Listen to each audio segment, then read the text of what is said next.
Hi everyone, welcome to the first tutorial of the series Learning Network Troubleshooting, and this series is designed to make you proficient in troubleshooting your own network. This video tutorial is meant to teach you one of the most useful commands of network troubleshooting, and that command is IPCONFIG. And it works only on Unix platforms such as Linux or Mac systems, but Windows has its own variant of the command called IPCONFIG, and I will show how that works in the next video tutorial. Right, so ifconfig is one of the Unix utilities I use very often in the terminal to see details or to configure any of my machine's network interfaces.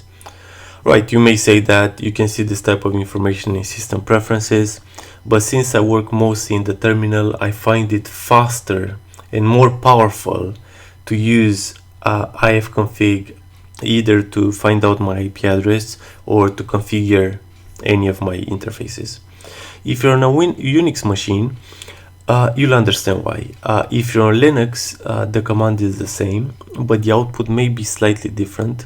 The interfaces have different names, but each interface info should generally be the same. And I think it's worth mentioning that Mac OS is not Linux. It is basically BSD or Berkeley software distribution. And in here, the network interfaces are named after the driver of the device that manages the interface, not necessarily based on the type of device, like in Linux. And I'm on a Mac, so if you run ifconfig in a terminal without any arguments, you should get an output like this. Right, so let me get to the first row of the output and let me run you through what's here. So let me run you through this. Right, so the column on the left, which is this one here, tells you the interface name, and after the colon you have information about that interface. And let me just quick mention what each of them is. So you have LO0, and this is a loopback interface. And let me digress a bit, and in case you're not aware about loopback interfaces, these are virtual network interfaces that your computer uses to communicate with itself. So you may usually work with this mainly for diagnostics and troubleshooting, but when you have to connect to servers running on the local machine, you'll need to use this. For IPv4, the loopback interface is assigned this IP address, so 127.0.0.1. And one last thing to mention is that this interface has the name localhost mapped to it. So whenever you hear localhost, think about the loopback interface. Right, so moving on, then we have a group of two interfaces, GIF0 and STF0. And these are tunneling interfaces, and you would use them to provide VPN or IPv6 services. And I think STF0 is a 6-to-4 tunnel interface, and this enables encapsulation of IPv6 packets into IPv4 for transport across an IPv4 network. But I won't dwell into this. Right, so these interfaces are usually always active, but if you need to set up your system to use them, you'll have to. So right, okay, let me just mention them faster because I don't want to make it too lengthy. Then we have EN0, and as you can see here at the bottom, EN1, but it can be any number after EN. So EN stands for Ethernet, either 0, 1, 2, 3, and so on. And these are your wired or your wireless Ethernet interfaces. I'm sure you by now know what these are. Then you have P2P0, and this interface is to define peer-to-peer connections, right? Then you may also have a WDL0, and this defines an airdrop peer-to-peer connection. And lastly, you have a bridge 0 that has a status of inactive here, and this is for bridged connections to this machine. You may also see, if you're on a Unix platform, FW0, and that's for networking over FireWire, I believe. And also you may see VMnet1 to any number, and these are VMware virtual network interfaces on the local machine when and if you're running VMware Workstation or VMware Fusion. Right, so let me go to the first interface, at least first active. Yeah, let's choose a physical one. Right, so let me run you through the most important details given per interface, and let's look to EN0.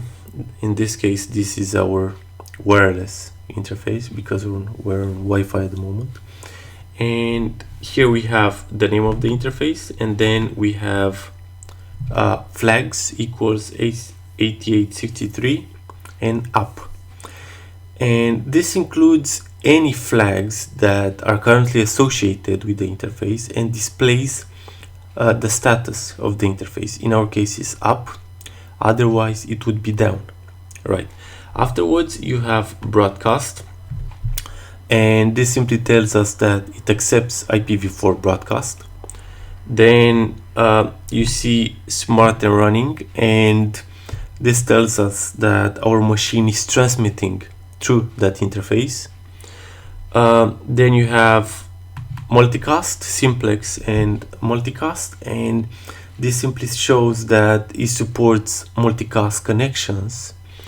And after multicast you have an MTU, and this is a maximum transmission unit set to 1500 bytes, and this is basically the largest frame size in bytes allowed on that interface. Right, afterwards you have ether, and then you have an address here, and this simply is the MAC your Ethernet layer address. Right, so then you have INET 6, and as you can see we have several of them, and these are your IPv6 addresses. Please note that the IPv6 addresses do not have netmask, and this is basically given here. This is their prefix length. So as you can see, IPCONFIG gives you a plethora of information for your active interfaces, but it could be used to other subtleties. If you want to see details of a specific interface, you can simply type in IPCONFIG EN0, and it will show details only about the EN0 interface. Suppose you want to disable EN0. For that you'll need to type in ifconfig EN0 down, but because I'm not admin I need to type in sudo, so you need to be admin to type in this command. If you're on a Unix platform, please type in sudo in front of the command. Right, let me insert my password. Okay, and now let's run ifconfig EN0 again, and as you can see, this interface is down. It's inactive, so we're not transmitting or receiving anything on it. Right, so to reverse the process we can simply type in sudo ifconfig EN0 up. Right, and now if we run the command again, 0, as you can see, the interface is now active and it's up and running. Right, you are also able to assign an IP address to your interface by typing ifconfig EN0 and your required IP address in case you want to configure it. Then you can simply change the net mask in the same manner by typing ifconfig en0 net mask and then your required net mask, let's say 255.0. Right, so it's as easy as that. If you want to read more about ifconfig, you can check the manual. And now I have a screenshot from Linux, and let me show you how this output looks on Linux. Right, so for that I have a printout from my Ubuntu machine. The output, as you can see here, is a bit different, but I'll run you through it. Right, so we see ETH0, and this is my physical interface, which at the moment is enabled but not used. Then we have L0, and this is our loopback interface, and this is similar to the one on Mac, so I'll proceed further. And last we have WLAN0, and this is my wireless interface, and this is the one that I'm using at the moment. So let's discuss the info here, and let's take a closer look about the details given here per interface. As you can see, they're slightly different than on the Mac. Right, so we have in the first line, we have link in cap Ethernet, and then HW address, and then an address here. And the first bit, link in cap Ethernet, denotes that the interface is an Ethernet related device. And the second bit shows that this is the hardware address, or the MAC address, which is virtually unique to each Ethernet card that is manufactured. Usually the first half of the address will contain the manufacturer code, and that's common for all the Ethernet cards manufactured by the same manufacturer, and the rest will show you the device ID, which should not be the same for any two devices manufactured at the same place. So the second half is the part that distinguishes between different MAC addresses. Right, so second line we have iNet address, and this indicates the machine IPv4 address. In our case is 192.168.0.6. Afterwards we have bcast, and this is our broadcast address, and then we have the mask, and this is the IP address net mask.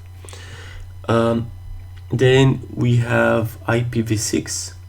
So iNet 6 addresses are IPv6 addresses associated with this interface. And I think it's worth noting that IPv6 addresses have scope. So you may have link local, site local, and global. And IPv6 addresses may have multiple, interfaces may have multiple global IPv6 addresses, as we can see here.